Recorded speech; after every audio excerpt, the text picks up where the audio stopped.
may cheese bread po. Ito na po yung cheese bread ko.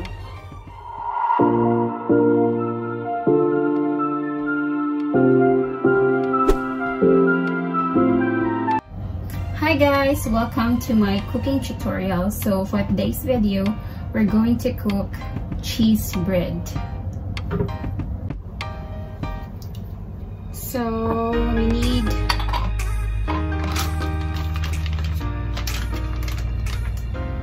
$300 grams of plain flour. You can also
So this is the ingredients of the cheese bread. Since supposedly we're going to use some strong flour and plain flour, but sad to say I only have the available flour is plain flour at our house. So I just use plain flour, yeast, milk, sugar, butter, salt, egg, and water. So for this recipe, you can use any kind of cheese, but since Parmesan cheese is available, I will choose this one, and I will use this one as the toppings of my cheese bread. So let's start to mix it now. So first is we have to mix the plain flour, 300 plain flour, the salt, the sugar,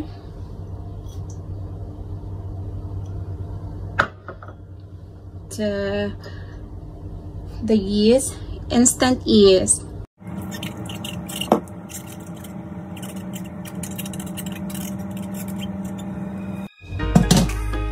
Actually, you can use milk powder, but I use this one kasi hindi available yung milk powder. It's 10 grams. Mix it and just mix it thoroughly. Hanggang sa hindi na po yun buo. Yung mga yeast, sugar, na mahalo siya talaga.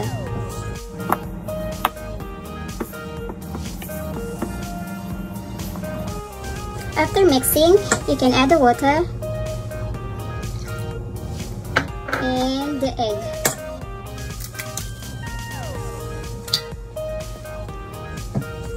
And mix again.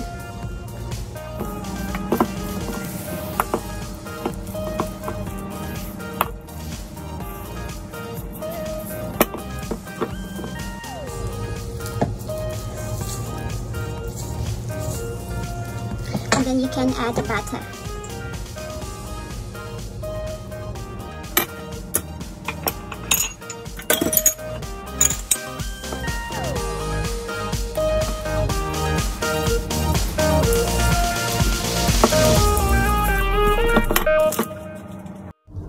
So after blending, you just have to knead the dough. It's gonna take a long time because it's a bit sticky. So you just have to knead the dough.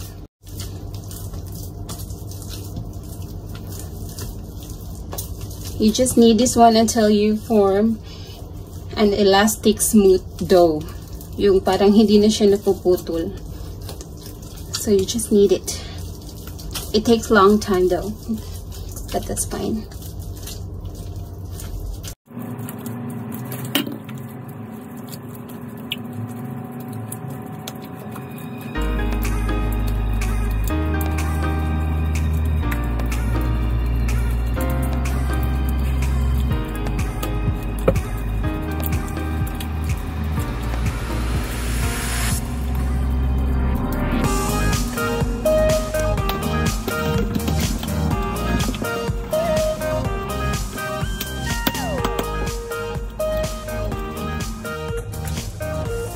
You need it a lot of times and very long time. You check it when it's already elastic. Pag elastic na siya, okay na siya. Ito hindi. Wala kasi itong strong flour kaya it takes a long time.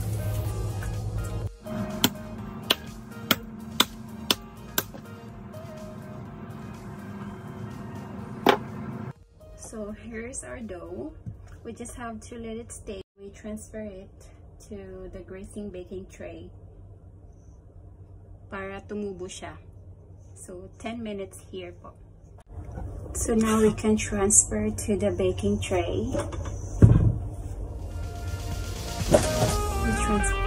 We put this one.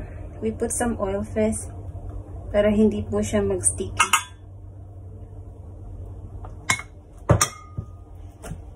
Brush it.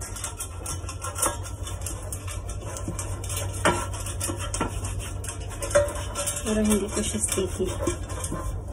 Maliit lang. Tapos transfer this one.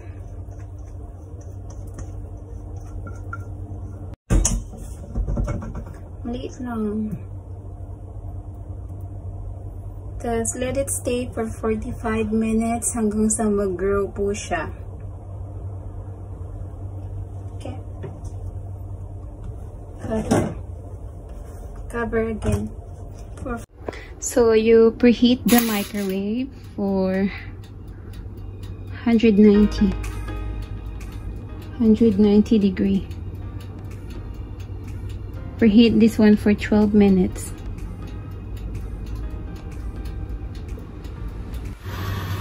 So this one is ready. We just brush some egg. Brush some egg po.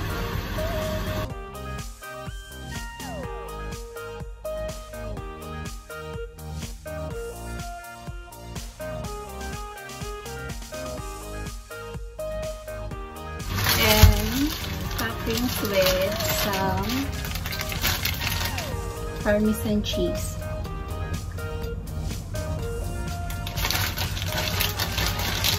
Just put any cheese na available po sa inyo. Kung ano lang po yung available. Parmesan cheese kasi yung available dito, kaya ito yung ginamit ko.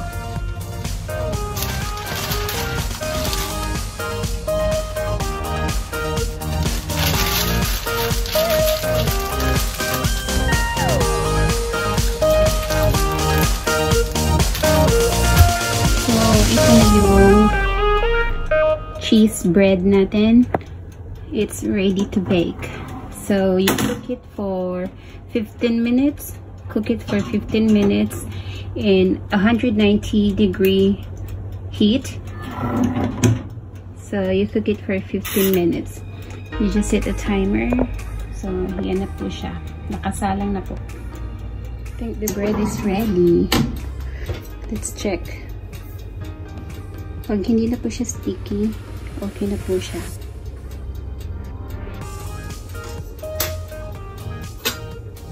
Let's take it out. Be careful, it's hot. May cheese bread po.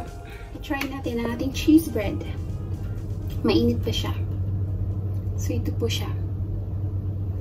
Hindi ko na na-slice, pero look.